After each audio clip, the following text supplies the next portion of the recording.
Coucou, aujourd'hui on se retrouve dans une nouvelle vidéo pour vous partager mes indispensables pour l'endométriose quand je ne suis pas chez moi ou que je dois partir. Parce que oui, il y a certaines choses que je suis obligée de prendre avec moi, étant donné que bon, une crise peut se déclencher comme ça sans que je la prévoie. Et donc, ben voilà, j'avais envie de vous montrer tout ça. Donc on commence par la petite boîte de médicaments que j'ai vue. C'est une idée d'une TikTokeuse qui avait fait une vidéo sur ça. Et du coup je me suis dit bah, pourquoi pas, ça a l'air génial. Et pourquoi pas me mettre des médicaments comme ça à portée. Parce que ça m'évite déjà de chercher après une pharmacie. Et au moins ça évite d'avoir les cartons d'emballage où les médicaments ils se défont et tout ça. C'est beaucoup plus hygiénique. Donc je vous mettrai le lien de cette boîte, que j'ai chopée sur Amazon. Et donc voilà, j'ai fait comme elle, j'ai écrit un petit peu les noms et j'ai mis sur une étiquette la posologie parce que des fois on ne sait plus trop. Donc j'ai bien sûr du spasmon même si ça me fait pas grand chose, du Bogalène, de l'almaline, de l'oméprazole, de l'iprapaïne, du Dupaston, ça c'est pour en période de PMA. Du Doliprane bien sûr et j'ai des spasmons lyoc comme ça. J'essaie aussi d'avoir un peu des Imodium même si j'en ai pas forcément besoin, mais on sait jamais. Voilà. Si quelqu'un en a besoin, généralement j'en ai. Là j'en ai plus, faudrait que j'aille en chercher. Donc voilà, et cette petite boîte est toujours, mais alors toujours dans mon sac à main. Donc voilà. Ensuite, on va parler question hygiène, toilette publique. Parce que, étant donné que moi, on m'a retiré les 2/3 du rectum, je suis obligée d'y aller quand c'est le moment. Parce que je ne peux pas me retenir. Et donc, forcément, j'ai toujours des sprays désinfectants sur moi. Donc déjà, pour désinfecter les mains en toutes circonstances. Hein. Mais en même temps, pour désinfecter la lunette des toilettes. Parce que, voilà, je vais pas me balader avec des papiers, tout ça. Enfin, c'est trop compliqué. Parfois, il n'y a pas de poubelle dans les toilettes. Et donc, je me vois mal sortir avec mon petit truc de papier pour jeter à la poubelle s'il y a du monde. Donc, je préfère désinfecter au moins 2 fois. Ça, je le fais au moins 2 fois la lunette des toilettes avec du papier toilette ou avec une lingette désinfectante.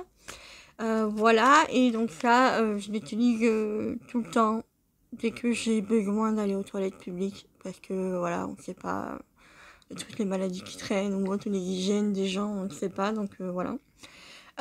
Et puis en même temps, celui-ci, ça me sert aussi un peu de spray d'odorisant pour si vraiment j'en ai besoin, parce que voilà, je suis un peu mal à l'aise quand on sort des toilettes et que bon, on a dû faire ce que vous savez.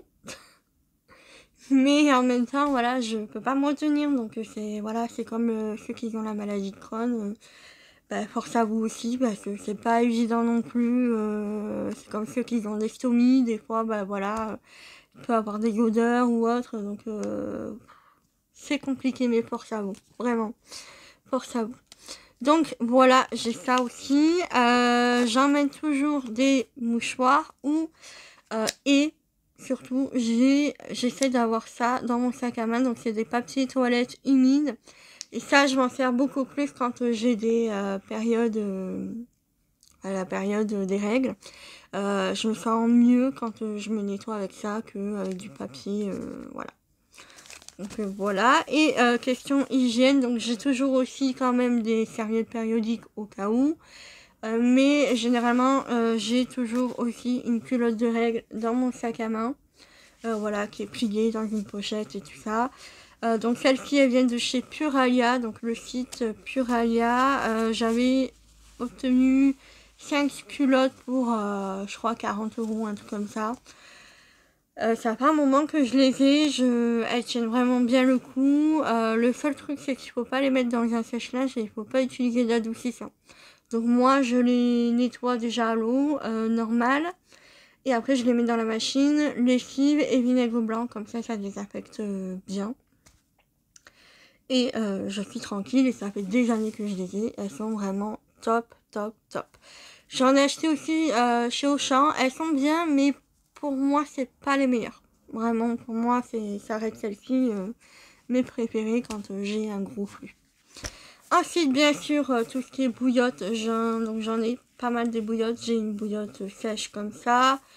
J'en ai même plusieurs même. J'ai des bouillottes qui se remplissent à l'eau, qui fonctionnent très bien. Le seul inconvénient, c'est qu'on peut pas vraiment les mettre bien à l'endroit où on a mal et tout ça.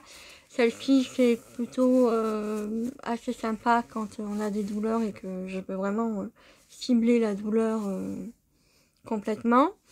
Et j'ai aussi, donc je vous mettrai la petite photo avec le prix, une ceinture lombaire chauffante électrique que je me sers chez moi, ou si par exemple je dois partir quelque part, je pense que je l'emmènerai au cas où. Donc ça fait comme l'effet d'une bouillotte mais en continu puisque c'est électrique. Donc c'est plutôt pas mal. Donc à la base c'est une ceinture lombaire mais on peut la retourner pour la mettre sur le ventre. Voilà, c'est ce que j'utilise depuis qu'on me l'a offert, puisque je l'avais commandé pour Noël. Et franchement, je m'en sers quasiment à chaque fois que j'en ai besoin. Et je suis vraiment contente de l'avoir parce que ça me sauve vraiment la vie. Et puis ça m'évite aussi d'utiliser trop de médicaments. Je ne suis pas quelqu'un qui va prendre énormément de médicaments. Si je prends un médicament de cette boîte-là, c'est que soit je suis complètement en détresse et que je sais plus quoi faire et voilà, soit je suis à l'extérieur et que j'ai pas trop le choix. Mais voilà, j'évite quand même de prendre des médicaments pour pas que mon corps s'habitue trop aux médicaments. Voilà, je sais pas si vous voyez ce que je veux dire, mais voilà. J'ai pas envie de passer à une dose supérieure et qu'on doit me donner de la morphine parce que mon corps ne supporte plus les antidouleurs. Donc voilà, j'essaie de modérer un petit peu, de prendre sur moi aussi, même si parfois c'est un peu compliqué, je vous cache pas que voilà. Donc voilà pour cette vidéo, j'espère que ça vous aura plu, ça vous aura donné quelques idées si vous êtes atteinte de cette maladie là. Et puis ben voilà, je vous fais de gros bisous et je vous dis à bientôt. Ciao ciao.